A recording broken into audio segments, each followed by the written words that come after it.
ወመንፈስ ቅዱስ አሐዱ አምላክ አሜን። አባቶች፣ ካህናት፣ መነኮሳት፣ ዲያቆናት ሁላችሁም የእግዚአብሔር ቤተሰቦች እንደምን አደራችሁ? ልዑል እግዚአብሔር ዛሬም ዘወትርም ለዘላለም ስሙ የተመሰገነ ይሁን። እርሱም የሚጎስመኝ የሰይጣን መልእክተኛ ተሰጠኝ፣ ይኸውም እንዳልታበይ ነው። ስለዚህ ነገር ከኔ እንዲለይ 3 ጊዜ ጌታን ለመንሁ። እርሱም ጸጋዬ ይበቃሃል፣ ኃይሌ በድካም ይፈጸማልና አለኝ። እንግዲህ የክርስቶስ ኃይል ያድርብኝ ዘንድ በብዙ ደስታ በድካሜ ልመካ እወዳለሁ። ስለዚህ ስለ ክርስቶስ በድካም በመንገላታትም በችግርም በስደትም በጭንቀትም ደስ ይለኛል። ስደክም ያን ጊዜ ኃይለኛ ነኝና ይላል። እግዚአብሔር ስሙ የተመሰገነ ይሁን። ሁለተኛው የቆሮንቶስ መልእክት ምዕራፍ 2 ቁጥር 7 ላይ ያለው ነው። የሰይጣን መልእክተኛ የሚጎስመኝ ተሰጠኝ ነው የሚለው። ይህን የተናገረው ቅዱስ ጳውሎስ ነው። ጳውሎስ እንዲህ አይነት መንፈስ ነበረበት። የሰይጣን መኖር በሰውነታችን ውስጥ የክፉ መንፈስ መኖር ጽድቅን አያጠፋውም። ችግሩ መተባበር መቻላችንና ከክፋቱ ጋር ህብረት መፍጠር መቻላችን ነው። በዚህ ረገድ ብዙ ቅዱሳኖችም ከመናፍስት ጋር ታግለዋል። የጳውሎስን ሕይወት ስናይ ከዘር ማንዘሩ ተከትሎት የመጣ መንፈስ ነው። ይሄ የብንያም ነገድ ስለሆነ እና የቅድመ አያቶቹ ራሔልን ጨምሮ ያው የቤተሰቡ አካል ስለነበረች መንፈሱ ከዘር ተላልፎ ዓመተ ምሕረት የተባለበት ዘመን የክርስቶስ ዘመን ድረስ ደርሷል። እያንዳንዱን ዘር በተለያየ አይነት መንገድ ሲፈታተን ቆይቶ ማለት ነው። አሁን የጳውሎስ ጊዜ ላይ ሲደርስ ደግሞ ጳውሎስና ሰይጣን ግብግብ ፈጠሩ። የብንያም ዘር መሆኑ በራሱ አንድ ትልቅ ጉዳት ነበረው። ያ የብንያም ዘር በጣዖት ጊዜ የተወለዱ ልጆች ስለነበሩ ነው። በየትኛውም ቦታ ላይ የብንያም ዘሮች አልቀናቸውም ክርስቶስ እስኪመጣ ድረስ። ብዙ ፈተናዎችን አቋርጠው ትውልዳቸው በብዙ መንገድ ተዘርኮና መላውን አጥቶት ግራ ተጋብቶ ዘመኑን የጨረሰ ነው። ጳውሎስ በመጣ ጊዜ ይሄ ግራ ማጋባት ነበረ።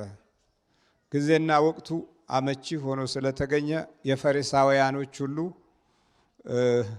ሕግ አማካሪም ሆኖ ያገለግል ነበረ። በተለይም ለብሉይ ኪዳን ወገቡን ታጥቆ የሚፋለም ሰው ነበረ። የመድኃኒታችን ኢየሱስ ክርስቶስ መምጣት እሱንም በጣም አሳስቦት ነበረ።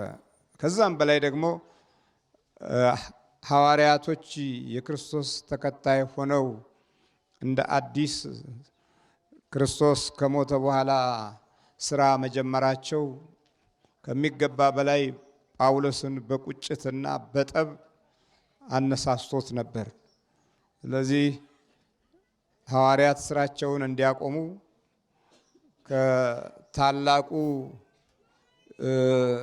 ሕግ ክፍል ደብዳቤ እንዲሰጠውና እንዲያሳድዳቸው ራሱን አዘጋጅቶ ነበር። ግን አላወቀም።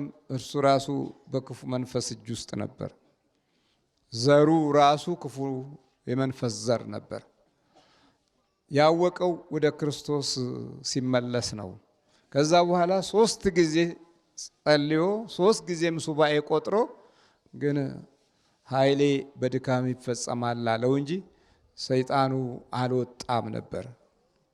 ያ የመውጊያ ሰይጣን ከሰውነቱ ጋር ሆኖ ይፋለመዋል። ስለዚህ መናፍስቶች በአካሎቻችን ውስጥ መኖር በራሱ ጽድቅን አያጨልመውም። ግን ከእግዚአብሔር አምላክ ጋር ስንገናኝ ሰልችቷቸውና ደክሟቸው ከአካላችን እንዲለዩ የግድ መታገል ያስፈልጋል። ካልተለዩ የሚያመጡትን ችግሮች በደንብ ልናውቀውና ልንረዳው አስፈላጊ ነው። ካልተለዩ የሚከተሉትን ችግሮች ፈጥሮበታል ከውስጡ የነበረው መንፈስ። ወደ ቆሮንቶስ ሰዎች ሁለተኛው ምዕራፍ 11 ቁጥር 22 ላይ እንዲህ ይላል፣ ነገር ግን በሞኝነት እላለሁ፣ ማንም በሚደፍርበት እኔ ደግሞ እደፍርበታለሁ። ዕብራውያን ናቸውን? እኔ ደግሞ ዕብራዊ ነኝ። የእስራኤል ወገን ናቸውን?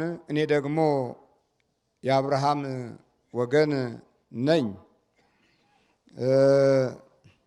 የክርስቶስ አገልጋዮች ናቸውን? እንደ እብድ ሰው እላለሁ፣ እኔም በአገልግሎት እበልጣለሁ።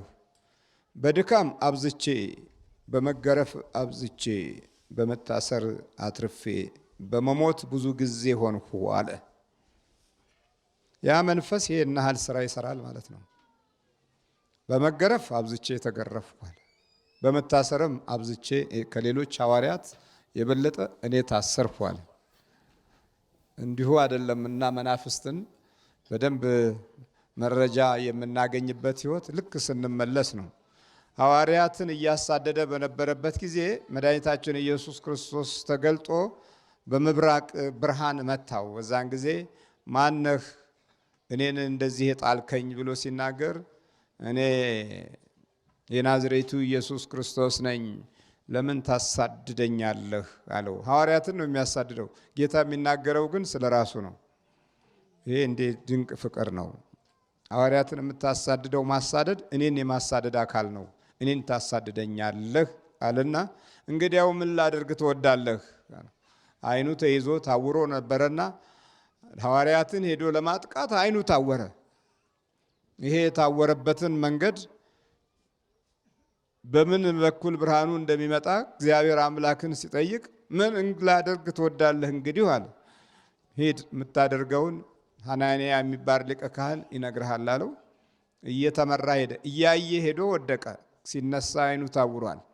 እየተመራ ሄዶ የአይኑን ብርሃን ከሐናንያ በኩል በጸሎት ጸልዮ ከአይኑ ላይ የሰይጣን ቅርፊት ተነሳለት። ያ ክፉ ቅርፊት ሲነሳ አይኑ በራ። ከዛን ጊዜ ጀምሮ የእግዚአብሔር አምላክ ምስክር በመሆን ጉዞውን ቀጠለ። ውስጡ ያለው መንፈስ እንግዲህ የሚከተሉትን ሂደቶች ያከናውናል። አንዳንድ የመናፍስት ጠባያት፣ የመጀመሪያው ደረጃ ወደ እግዚአብሔር እንዳትቀርብ ይከላከላል። በጳውሎስ ሕይወት ስናይ ጳውሎስን ተከላክሎት ነበረ ወደ እግዚአብሔር እንዳይቀርብ።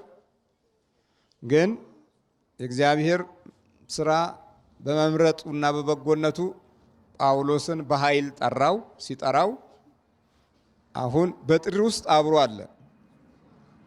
ሲጠራው አልተለየውም። ስለዚህ ሁለተኛውን ነገር ይቀይሳል። አንደኛውን ሲሸነፍ ሁለተኛውን መንገድ ማበጀቱ የመናፍስቱ አካሄድ ልዩ ጥበብ ነው። በዚህ ጊዜ ደግሞ መመሳሰል ፈለገ። ልክ እንደዚህ ነው። አሁንም መንፈሳችን ወደ እግዚአብሔር ቤት ስንመጣ የሆነ ቦታ ላይ ይደነባበራል። ይቆይና ደግሞ ይመሳሰላል። መመሳሰላል ተመሳስሎ ዝም ብሎ ተመሳስሎ ቁጭ ይላል። በመመሳሰሉ አካሄድ ውስጥ ጠበቅ ያለ መንፈሳዊ ጉዞ ስናደርግ እንቅፋት ይጀምራል። የእንቅፋቶቹ አይነት እዚህ ጋር በጳውሎስ የምንማረው ነው። በድካሜ አብዝቼ ያለ ያደክመው ነበረ ማለት ነው። በመገረፍ አብዝቼ ያስገርፈው ነበረ ስራውን እንዲያቆም። በመሞት አብዝቼ በቃ ይሞታል ብለው ቀጥቅጠውት ይሄዳሉ። ግን ደግሞ ብድግ ይላል። ትንሽ ቆይቶ ብድግ ይላል። ልክ እዚህ እንደኛ ጉባኤ ማለት አሁን በቃ ጠፋ ሲሉ ደግሞ አንድ ቦታ። ጳውሎስም ልክ እንደዚሁ በመገረፍ አብዝቼ፣ በመታሰር አትርፌ፣ በመሞት ብዙ ጊዜ ሆንሁ። አይሁድ አንድ ሲጎድል 40 ግርፋት 5 ጊዜ ገረፉኝ። 5 ጊዜ 40 ስንት ነው? 200 ጊዜ ተገረፈ ማለት ነው። 40 ገረፉኝ። ግን ይሄ ሁሉ ለምን? የክፉን ዓለም መንፈስ ስለሚያጋልጥ ነው። ሌላው ልዩ ነገር ከመጣበት የጣዖት ቤተሰብ ውስጥ ስንት ሺህ ዘመን አቋርጦ እንኳ መንፈሱ ፈተናውን አላቋረጠም። አሁን በዚህ ጊዜ በጳውሎስ ሕይወት ውስጥ ተመሳስሏል። መንፈሱ ተመሳስሎ ስራውን እንዲያቋርጥ እየታገለ ነው። 200 ጊዜ አስገረፈው ማለት ነው። አሁን እናንተ እቺን መንገድ ስለመጣችሁ አንዳንዶቻችሁ ሸልችቷችኋል። በሌላው የምናየውን ነገር በራሳችን አኗኗርና ሕይወት ውስጥ ሲታይ እንደነባበራለን። እንዴት አስቸጋሪ ነው። ሌላው ደግሞ ማሰብ ያለብን ከኋላ ያለው የቤተሰቡ ደጀን ያሳለፋቸውን ጊዜና ሰዓት መንፈሱ የመዘገበው መዝገብ አለው። ያ መዝገቡ ሁሉ እስኪፋቅና እስኪሻር ድረስ ትግሉን ይቀጥላል። የጳውሎስን ሕይወት እንዲህ ከሆነ በእኛ ሕይወት ውስጥ ደግሞ ምን ሊመስል እንደሚችል ደግሞ አስቡት። ገና ጀማሪዎች፣ እሱም ገና ጀማሪ ነበር። ግን 200 ያህል ጊዜ ግርፋት ሲገረፍ ተስፋ አልቆረጠም። መንፈሱ 200 ያህል ግርፋት ሲያስገርፈው የሚገርመው ነገር መንፈሱ ራሱ ነበር አብሮ የሚገረፈው። ለዚህ የጳውሎስ ጉዳት ይኸው እዚህ በመቁጠሪያ ሲቀጠቀጥ እንዴት ነው? ምን እናንተ ሲቀጠቀጡት እንዴት ነው? ይሰማችኋል? እሱ ሲኖር አይሰማም። ዝም ብለህ ስትጀልጠው ምንም ደህና ብትርም እንደው በእግዚአብሔር ስም ከሆነ ብትሩ ራሱ አያምም እኮ እና ይገረፍለት ነበር አብሮ ማለት ነው። ለምን? ይሄ ክፉ መንፈስ ከዘር የመጣ ስለሆነ ያ 200 ጅራፍ በስጋ ላይ ሲያርፍ የአይሁዶች ጭካኔ አስቡት። የዚህ መንፈስ ሁኔታ እግዚአብሔር ደግሞ መንፈሱን እንዲገረፍለት ያደርግ ነበር። ለዚህ ብድግ ብሎ ሐዋርያ አገልግሎቱን ይቀጥላል እና በመገረፍ እንደዛ 40 ግርፋት 5 ጊዜ ገረፉኝ፣ 3 ጊዜ በብትር ተመታሁ አለ። ይቆጥራታል ደግሞ በዱላ በደህና ዱላ 3 ጊዜ በብትር ተመታሁ፣ 1 ጊዜ በድንጋይ ተወገርሁ አለ። ደግሞ በድንጋይ ምንም አልቀረም እኮ ጅራፉ አልቀረ፣ ብትሩ አልቀረ፣ ድንጋዩ አልቀረ። ከእጽዋት ብትር አልቀረም፣ ከእንጨቶች ከተፈጥሮ ድንጋዩ አልቀረም። ጠጠር ያለ ነው። ብትርም ያው ነው በገላ ላይ ሲያርፍ። ጅራፉ አልቀረም። በምድር ላይ አሉ የሚባሉ መግረፊያዎች ተከናውነዋል። ያሉት ማጥቂያዎች በሙሉ በጳውሎስ ሕይወት ላይ ውለዋል። እንግዲህ ቀረብ የሚባለው ነገር ቢኖር ያው ድንጋይ ነበረ። ከጅራፉና ከብትሩ ደግሞ የበለጠ የሚጎዳው ድንጋይ ነው። በድንጋይ ስንቴ ተወገርኩ አለ። 1 ጊዜ በድንጋይ ተወገርሁ። ቀጥሎ መርከቤ 3 ጊዜ ተሰበረ ይላል። ደግሞ መርከቡም ተሰበረ። ይህ ሁሉ ታዲያ ለክርስቶስ አገልግሎት ነው። እኛ ኑሯችን ውስጥ ያለው ነገር በረከት አተን፣ ሰላም አተን፣ ቋንቋችን ተበለሻሽቶ ተዘበራርቆ የጀመርነው የነካነው ረድኤት አቶ ነገሮች መንገዳቸውን ስተው እቅዳችንና ፕሮግራማችን ግራ ጋብቶን ሌሊት ቃዥተን ቀን ደክመን ሁሉንም አይነት ሰላም ከህይወታችን ውስጥ አተን ነው አሁን ወደዚህ የመጣ ነው። እሱ ግን ለየት ያለ ነው።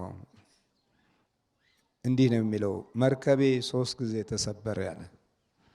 ወደ ተጨነቁት ህዝቦች ሲሄድ የወንጌል ናፍቆት አህዛብነትና አረማዊነት ወደ ያጠቃቸው ወገኖች ሲጓዝ ይኸውልህ እንግዲህ መናፍስት ከህይወት ውስጥ ሆኖ ተመሳስሎ ይኖርና የሚከተሉትን ድርጊቶች ይፈጽማል። አንደኛ ተፈጥሮን ጨካኝ ያደርጋታል። ሁለተኛ የሰው ልጆችን ልብ ያጠጠረና ዱላ ያስነሳል፣ ተቃውሞ ያስነሳል። ክፋትና ተንኮልን ያዳብራል፣ ያንቀሳቅሳል። በሶስተኛ ደረጃ ውስጡ እየኖረበት እንኳ አይራራም። በህይወትህ ላይ እየኖረበት የምትበላውን እየበላ የምትጠጣውን እየጠጣ የምታስበውን እያሰበ የምትኖረውን እየኖረ የምንለብሰውን እየለበሰ አይራራም። ሌላው መጎዳትህን ይፈልጋል። ልብህ ውስጥ ቁጭ ብሎ ጉዳትህን ይፈልጋል፣ መጥፋትህን ይፈልጋል። ጠላትነቱ ከአንተ አኗኗር ውስጥ ሆኖ በቤትህ ቤቱ እያደረገው፣ ኑሮህን ኑሮ እያደረገው፣ እጅህን እጅህ እያደረገው፣ እግርህን እግርህ እያደረገው ይኖራል። ዓይንህን ዓይኑ እያደረገው በምታየው ዓይን ውስጥ አብሮ ያያል። ወደምትፈልገው ሳይሆን ወደማትፈልገው እንድትሄድ ይሞክራል። ለዚህ ጳውሎስ ወደሚሄድበት ግዛት እንዳይሄድ መርከቡን 3 ጊዜ ሰበረበት። ግን ውስጡ ነው ያለው ጠላቱ። ወደ መስበሪያው ስፍራ ይወስደዋል። ወይም የአየሩ ጠባይ አስቸጋሪ ወደሆነ ቀጠና ውስጥ እንዲገባ ወይ ያዘገየዋል ወይ ያፈጥነዋል። ይሄ አጠቃቀም ጠባዮቹ እጅግ የሚገርሙ ናቸው። የተፈጥሮውን ካልኩሌሽን በደንብ የሂሳብ ዘርፉን ያውቀዋል። ወደፊት እንቅፋት ካለ አጣድፎ እንቅፋት ውስጥ እንድትገባ ያደርጋል። ወይም ወደፊት እንቅፋቱ የሚዘገይ ከሆነ አንተ ከእንቅፋቱ ኋላ አዘግይቶ ፊት ለፊት ያላትምሃል። ዘዴዎቹ በርካቶች ናቸው። መርከቤ 3 ጊዜ ተሰበረ፣ ሌሊትና ቀን በባህር ውስጥ ኖርሁ ይላል። ሌትም ቀንም የባህር ኑሮ ያዘ። ለዚህ ነው አሁን 3 ጊዜ ሱባኤ ይዞበት ከእርሱ እንዲለይ መጸለይ የጀመረው። ይህን ሁሉ እያገለገለ ሰይጣን ከጳውሎስ ሕልውና ውስጥ አለ። እሺ ምን ትለዋለህ? እንግዲህ ድዌ የሚያነሳ፣ ሞት የሚያነሳ፣ ድዌ የሚፈውስ፣ የተጨነቁትን የሚያጽናና፣ በረከት የሚሰጥ እንዴት ለራሱ አልበቃም ትላለህ? ምን ይደረግ? መንፈሱ ዘሩ ነው። አሁን የሚፈልገው የክርስቶስን ዘር ነው። በዚህ ውስጥ ያሉት ውጊያዎችን ተመልከት እና የጨሌ ዘርና የዚህ የምትሃቱ ዘር ከሆን በኋላማ ታዲያ እንዴት ልንሆን ነው እኛ? እሱ በአገልግሎት ውስጥ እንዲህ እየደከመ የሚሰቃይ ከሆነ አንተ በኑሮ ውስጥ አልሟላ ብሎ ዝም ብሎ ስለ ነፍሳዊና ስለ መንፈሳዊ ሕይወት ችላ ባልክበት አኗኗር ውስጥ ለምን የተጣደፈ እንከኖችና ጉዳቶች አይመጡም? ይሄ ምንም የሚያጠራጥር ጉዳይ አይደለም።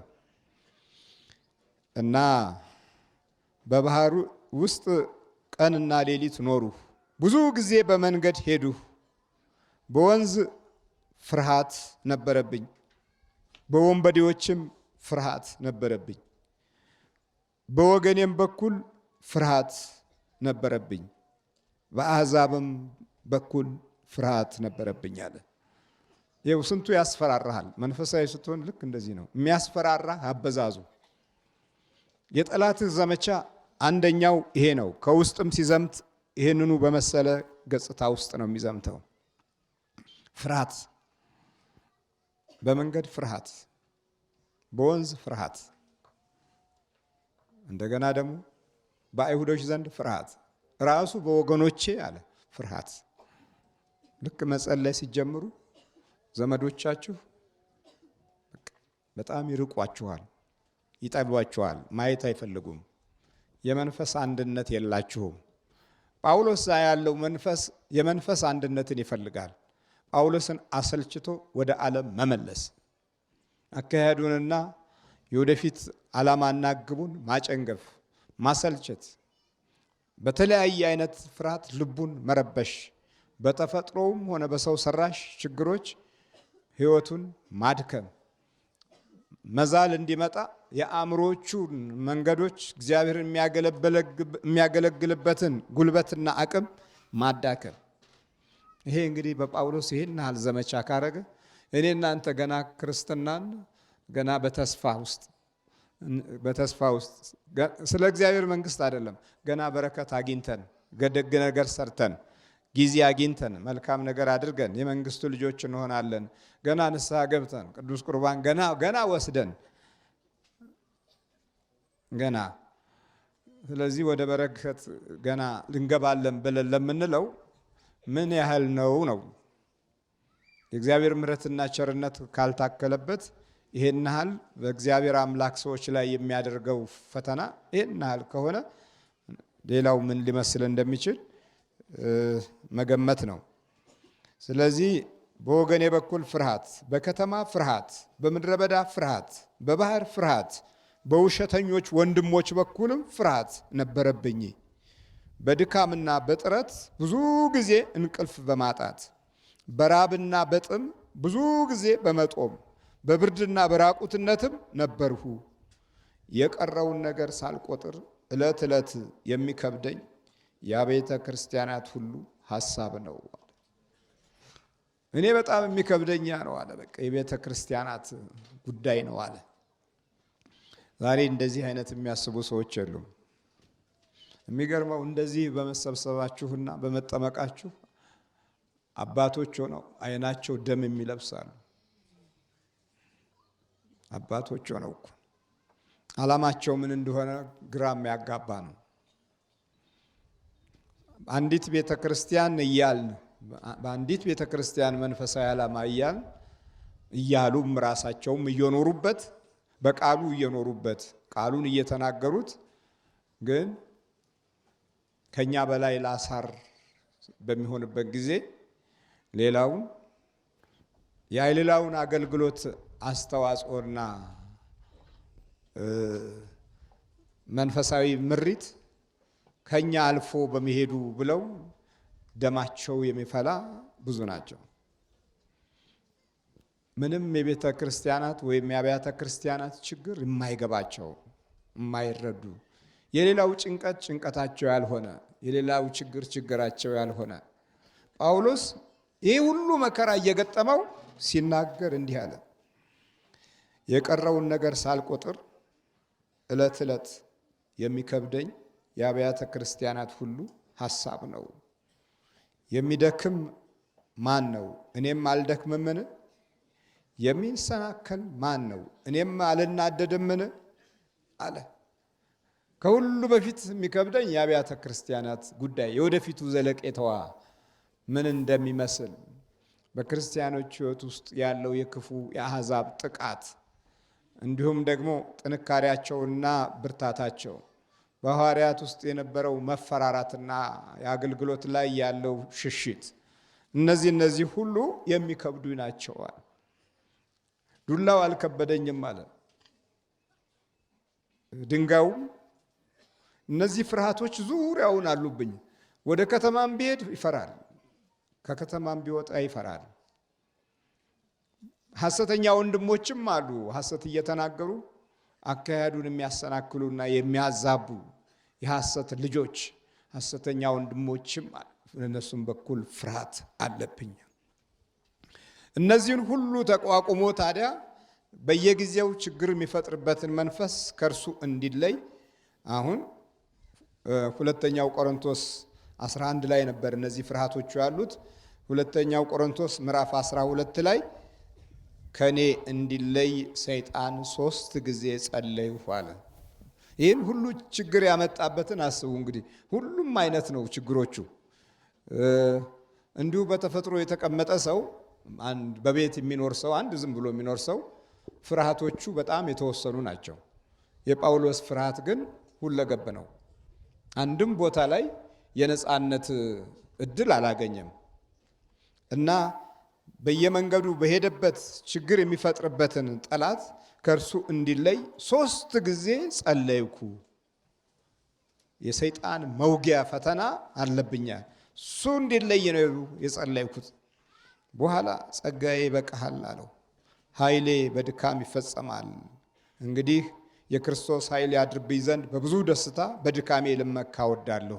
ይኑር አለ፣ ቁጭ በል ተቀመጥ አለ። ግን በድካሜ ደስ የሚለኝ በክርስቶስ ኃይል በኩል በእኔ ላይ ያለው በጎ ፈቃድ ራሴን በተሻለ የተስፋ እድል ውስጥ እንድገባ አድርጎኛል። ከሱ ጋር ወዳጅነት ካለኝ ይበቃል አለ። በኋላ በመመካቴ በብዙ ደስታ በድካሜ ልመካ እወዳለሁ። ስለዚህ ስለ ክርስቶስ በድካም በመንገላታትም በችግርም በስደትም በጭንቀትም ደስ ይለኛል። ስደክም ያን ጊዜ ኃይለኛ ነኝ፣ በመመካቴ ሞኝ ሆኛለሁ። እናንተ ግን አላችሁኝ፣ እናንተ ግን ልታመሰግኑ ይገባ ነበርና እኔ ምንም ባልሆን እንኳ ከዋነኞቹ ሐዋርያት በምንም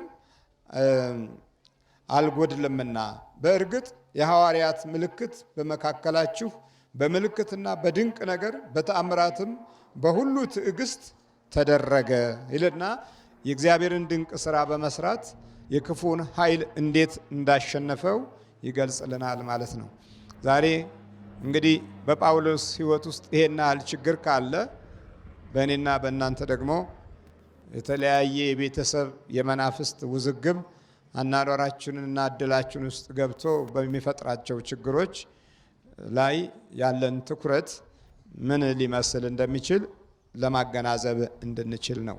ይሄ መንፈስ ካለ ሁሉንም አይነት ጥላቻዎችና ተንኮሎች ከኋላም ይሁን ከፊት ከቀኝም ይሁን ከግራ ያመጣብናል። ግን በክርስቶስ ኃይል እንዴት እንደሚሸነፍ ጳውሎስ ለኛ አስተማሪ ነው። በመጨረሻ ድል ነስቶት ወደ ጌታው በነፍስ በሚወሰድበት ጊዜ አውቆት ነበርና ሃይማኖቴን ጠብቄአለሁ አለ። ተጋድሎዬንም ጨርሻለሁ በማለት ዛሬ በየመቃብሩ ላይ የምትጻፈዋ ቃል የቅዱስ ጳውሎስ የሕይወት ቃል ነበረች። የኛ የፊደል ቃል ነው፣ ለሱ ግን የሕይወት ቃል ነው። የኛ የመቃብር ቃል ነው፣ የሱ የሕይወትና የትንሣኤ ቃል ነው። ምክንያቱም ኖሮበት ነው የቃሉን ቋንቋ ወደ ፍጻሜ ያመጣው። የኛ የማስመሰል ቃል ነው፣ የሱ ግን የመሆን ቃል ነው። የኛ የሐውልት ቃል ነው፣ የሱ ግን በእውነት የተግባር ቃል ነው። የኛ የጌጥ ቃል ነው፣ ለሱ ግን የሞገስና ታሪኩን ለሌሎች የማጽናናት ቃል ነው። እሱ በሕይወቱ ዘመን ነው የተናገረው። እኛ በሐውልት ላይ ነው የጻፍነው። ሃይማኖቴን ጠብቄአለሁ፣ ተጋድሎዬን ጨርሻለሁ ያለው ቆሞ ይህን ሁሉ ችግሮች ወጥቶ ወርዶ ነው። እኛ የወዳጅነት ቃል ለመግለጥ ፈልገን ነው ሐውልቱ ላይ የጻፍነው። እሱ ግን መከራዎቹን ለቤተ ክርስቲያን እና ለተከታዮቹ ይሄ ገጥማችኋል ብሎ አሳይቶ ነው። ስለዚህ ልዩነት አለው የለውም? አለው። እና ይሄ ጠላት እንደዚህ አይነት ችግሮችን በእግዚአብሔር ቅዱሳን ላይ የሚፈጠር ነው። አብሮ መኖሩና አብሮ መወለዱም የጳውሎስን አካሄድና አኗኗር ያው ታገለው እንጂ ቤተ ክርስቲያን ያላትን መንፈሳዊ ግስጋሴ ማስቆም አልቻለም። ይሄው መንፈስ ወደ ሌላው ከአብሮ ከመወለድ ባሻገር ከውጪ ድንገት የመግባቱ ጉዳይ ደግሞ በክርስቶስ ማየት እንችላለን። ክርስቶስን ይፈትነው ዘንድ ወደ ቤተ መቅደስ ወሰደው ይላል። መግባት ቦታ ይፈልግ ነበረ፣ ሊገባ ሊዋሃድ ይፈልግ ነበር። አድርግ የሚለውን ቢያደርግ ኖሮ በክርስቶስ ሕይወትም ውስጥ ልክ እንደ ጳውሎስ ይገባበት ነበር። ምክንያቱም ክርስቶስ አምላክ ነው።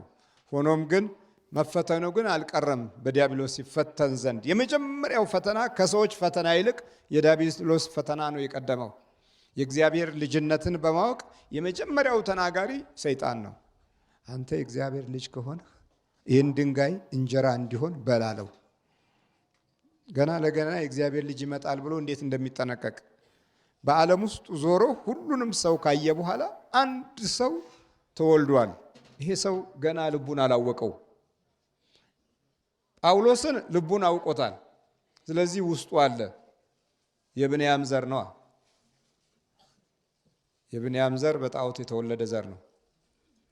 ስለዚህ ብዙ ሺህ ዓመት ተቋርጦም መንፈሱ አልሞተም። እነዛ መንፈሱን ያስተናገደችው የመጀመሪያዋ የመንፈሱ መግቢያ የሆነችው ራሄል ነች። የራሄል መሞት መንፈሱን አልለየውም። አንዳንዶቻችን እዛ ስንት ዘመን እንደሆነ አላቅም፣ አያት ቅድመ አያቴ ጋር ጨሌ ዛርና ውቃቢ ያለ ይባል ነበር፣ ያጓሩ ነበር ይባላል ምናምን እንላለን። ታዲያ እንዴት ነው ነገሩ?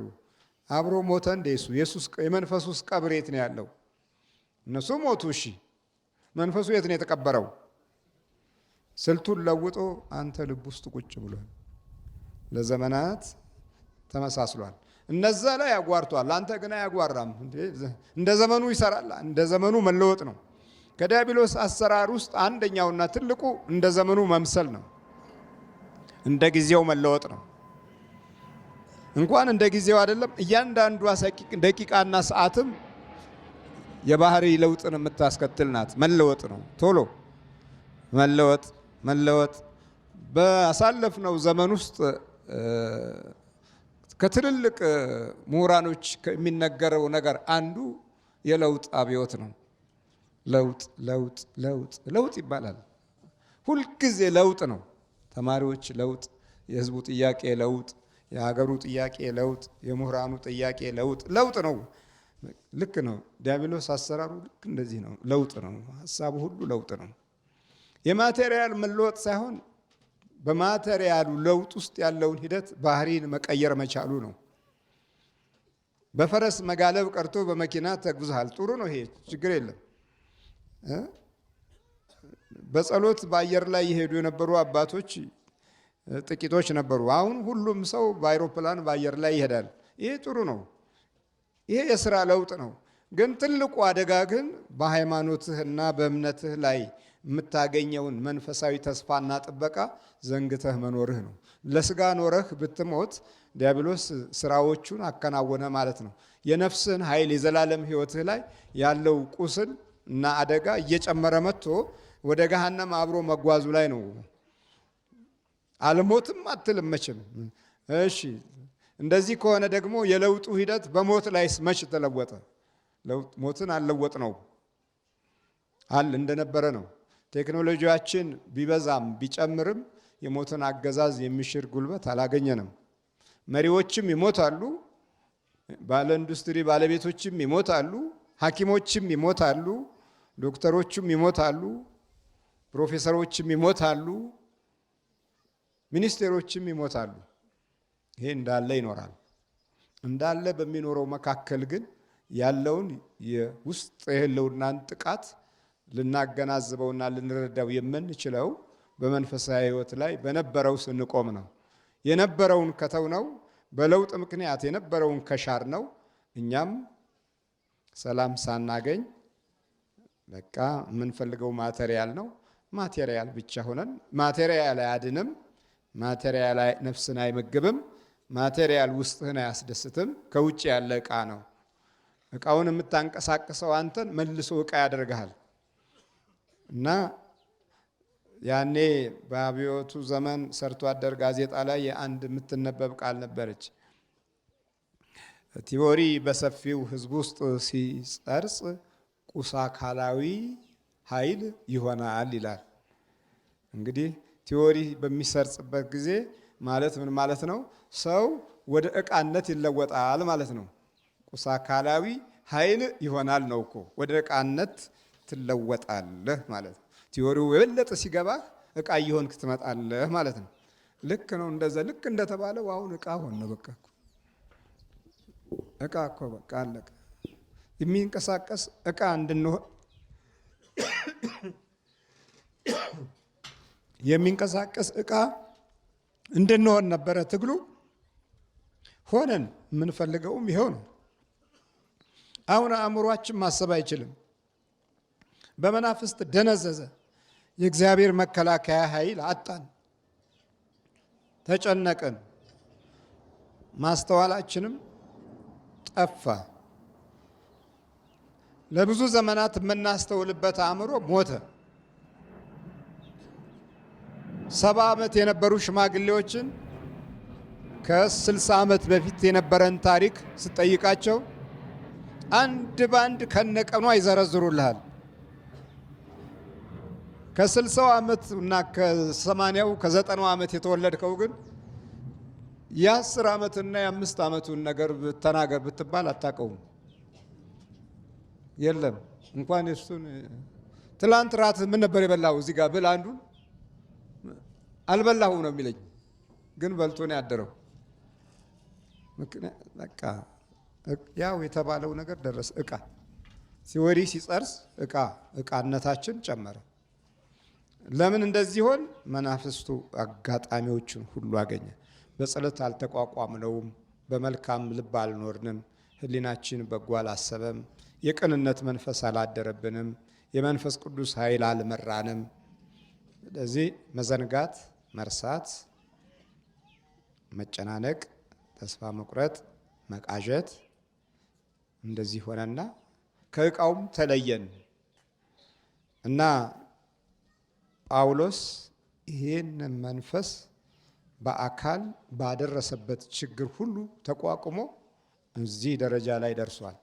ዛሬ እኛንም ልክ እንደዚሁ መንፈሳዊ ጉዞ እንኳ ባንጀምር በስጋችን አኗኗር ውስጥ ከጳውሎስ ሕይወት ጎዳና ውስጥ ያለው የፈተና ጠባይ እንደየአቅማችን ኑሯችን ውስጥ አለ፣ ቤታችን ውስጥ አለ፣ ልባችን ውስጥ አለ፣ ቤተሰባችን ውስጥ አለ፣ ጥላቻው ቤተሰብ ውስጥ አለ፣ ግርፋቱም እዛው ኑሮ ውስጥ አለ፣ ጊዜ ውስጥ ዘመን ውስጥ አለ። የሌለበት ቦታ የለም። እግዚአብሔር አምላክ ማስተዋሉን ይስጠን። ስለዚህ ይሄንን ክፉ ጠላት እንድንቋቋም እግዚአብሔር አምላካችን እርዳን። የጳውሎስ ሕይወት ይሄን ያህል ከሆነ የኔም ሕይወት ምን ይመስላል ብለን እንድናገናዝብ ነው። ይሄንን ድል የምናደርገው ክርስቶስ አብሮን ሲሰራ ነው። ክርስቶስ ከጳውሎስ ጋር አብሮ ሰርቷል። የምታሳድደኝ ብሎታል። የምታሳድደኝ እኔን ነው ብሎታል። ማሳደዱ ሲያቆም ክርስቶስ አብሮት ነበረ። አብሮት በኖረ ጊዜ በግራ በኩል ሰይጣን፣ በቀኝ በኩል ደግሞ የእግዚአብሔር የክርስቶስ መንፈስ ነበረ። ሰይጣን የራሱን ትግል ሁሉንም አደረገ፣ እግዚአብሔርም ደግሞ የራሱን ትግል አደረገ። ስለዚህ በሐዋርያ ሥራ ውስጥ አሉ ከሚባሉ ትልቅ ሐዋርያ አንዱ ጳውሎስ ሆነ። ይሄው መንፈስ እንኳ እያለበት ማለት ነው። ስለዚህ በክርስቶስ ሥጋና ደም ታትመን የመንግስት ወራሾች እንድንሆን እግዚአብሔር አምላካችን ያብቃል።